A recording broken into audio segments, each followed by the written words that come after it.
G'day guys and welcome to Raging Rhino. It's time for episode 14 of season 2 of The Bad Batch. This episode is called Tipping Point.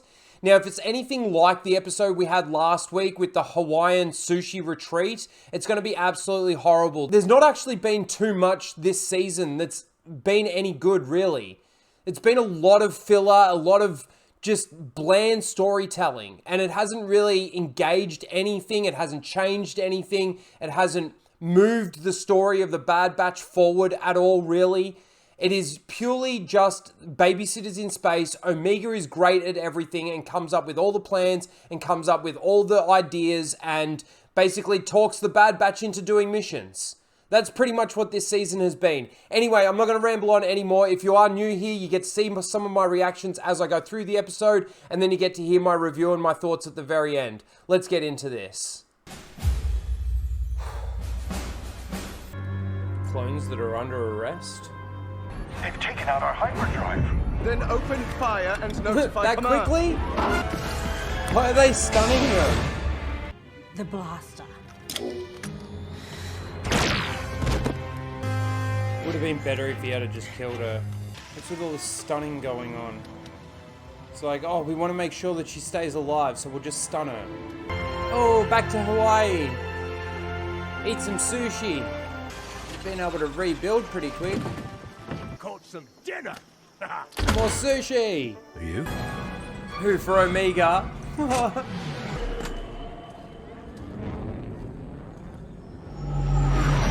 are they all waving at the ship? Oh, it looks like Omega lost something for once. She's gonna land on top of people.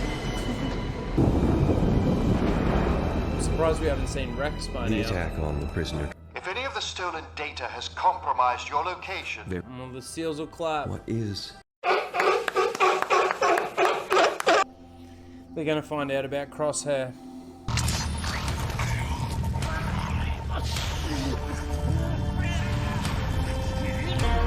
Yeah, Star Wars is for kids. Okay. I don't really know. It's very predictable. I predicted that once Crosshair was captured, that obviously the Bad Batch crew are going to find out about it, and they're not going to be able to stay where they are on the Hawaiian island, eating sushi, catching sushi, all of that kind of thing. Basically, it starts off with some clone prisoners being transported to the clone facility. They get hijacked by Echo and a couple of other clones. And they free the clones that have been, or that are being transported. They also get some information, but it's coded. And the Imperial guy here decides to zap himself and fry his own brain, so that he can't give them information. They get some reinforcements. And basically they get away. Now, throughout that entire sequence, the one thing that I actually didn't really understand is that when Echo and the rest of the clones that are basically infiltrating this ship, they're using stun blasts, not just normal blasters. Now, I would understand that if they were fighting against clones. They don't want to hurt their brothers. I get that concept.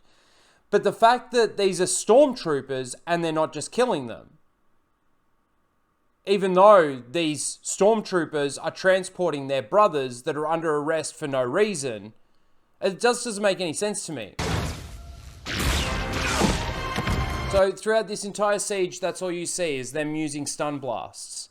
So that just didn't really make any sense to me. If like I said, if they really cared, and you know, they don't care about stormtroopers, they care more about the clones, then why aren't they just killing them? I mean, like I said, the Imperial guy that was basically running this ship decided to kill himself in the end. And they love using these bite-down teeth zappy things in Disney Star Wars now.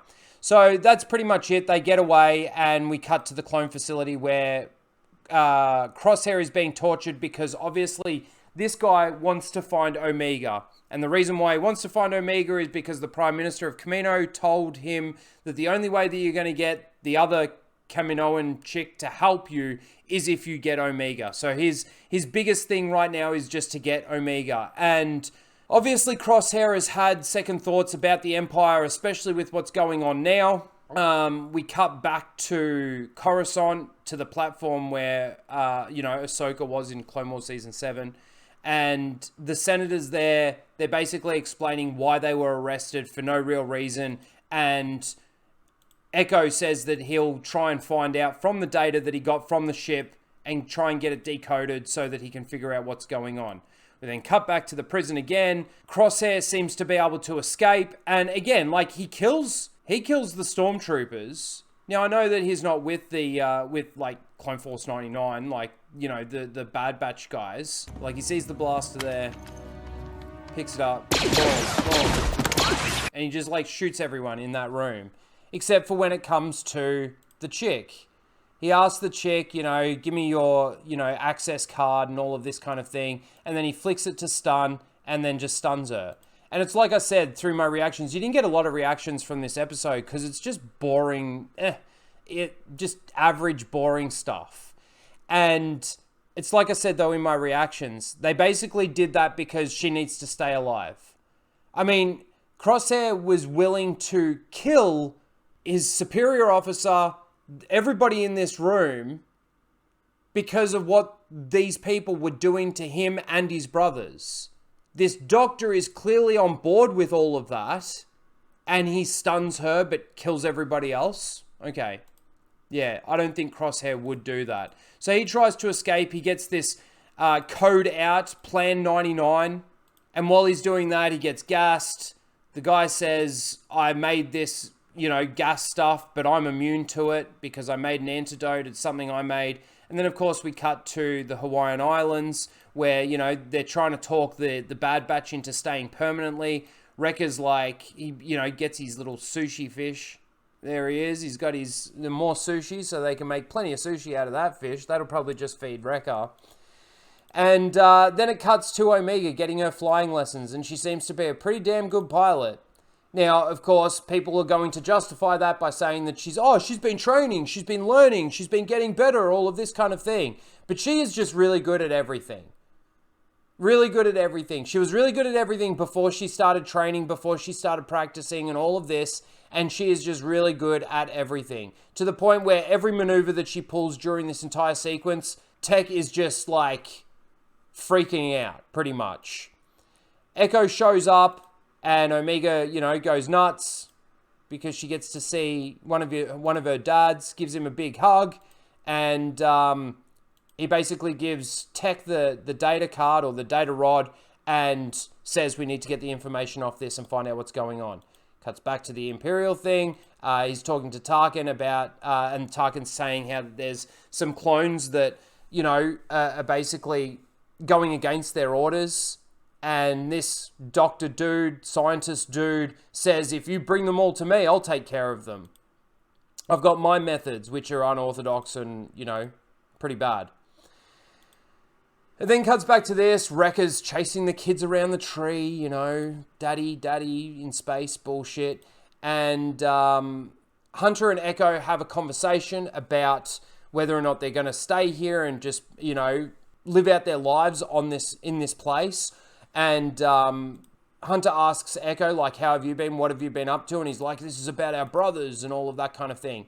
And then Tech says, I've been able to decode it. Of course, very predictable in the fact that they got Crosshair, and that came through in the data card. And, of course, he basically picks up the code Plan 88. And that basically means that that they're hunting them. I believe that's what that code meant. And Hunter thinks that, he could need help, or we could, just hide out, or all this kind of thing. Or it could be a trap because Crosshair has set them up before. Then cuts back to this. He still won't give him any information. And he then tortures him. And that's pretty much where the episode ends. And again, I want to reiterate, they say this is for kids, but he's clearly being tortured here. You get to see it all, and, you know, him in pain and all of that kind of thing. But, you know, Star Wars is for kids. Don't forget that. So that's pretty much the episode. Now, like I sort of said at the beginning of this video, there hasn't been a lot throughout this season. It's sort of starting to all come together and tie together now. But I must admit, the 3 episodes that I said that were at least enjoyable to some degree throughout this season were the 2 middle episodes where they had the doubleheader with the Senator, you know, trying to help the clones and that sort of thing. They were decent. And the one with Crosshair, you know, teaming up or becoming friends with Mayday and then killing his superior officer. And the only thing that's tying into any of these later episodes are those parts of the story. It's quite funny that there's been, we're on episode 14, and there's been 3 decent episodes, and these late episodes are now starting to tie in with those 3 episodes, basically, but nothing else. 10 episodes, 11 episodes of absolute filler garbage. Now, Sid's got to come into the fold somehow, you would think, in regards to the fact that the Bad Batch has gone against Sid. But that's really it. And next week is the end. We got a double header. We got episodes 15 and 16 next week. And that's it. It's over. So again, like I said, 11 episodes of just filler this season. Absolute garbage storytelling that really has nothing to do with anything. Now, people might argue, oh, they're just doing it at a slow pace. It's just progressing the story forward slowly, slowly, slowly. There was a lot in here that just is just pointless. Completely pointless. Anyway, look, that's my thoughts on this episode. It's tying in some of the other stories. And again, in Disney's canon, it's probably fine on the surface. There's a couple of things that don't make any sense with them using stun blasts at the beginning of that raid on the ship. And we still don't really know why this guy wants to get the help of that female Kaminoan. And, you know, that's why he needs Omega. And Omega's just great at everything. Like I said, that's my thoughts on this. I'm pretty much getting over it. It's pretty poor, it's pretty boring, and it's pretty lame. And Disney Star Wars isn't Star Wars. Let me know your thoughts in the comments below. Please don't forget to like, share, and subscribe. And we'll see you next week for episodes 15 and 16. Later, guys.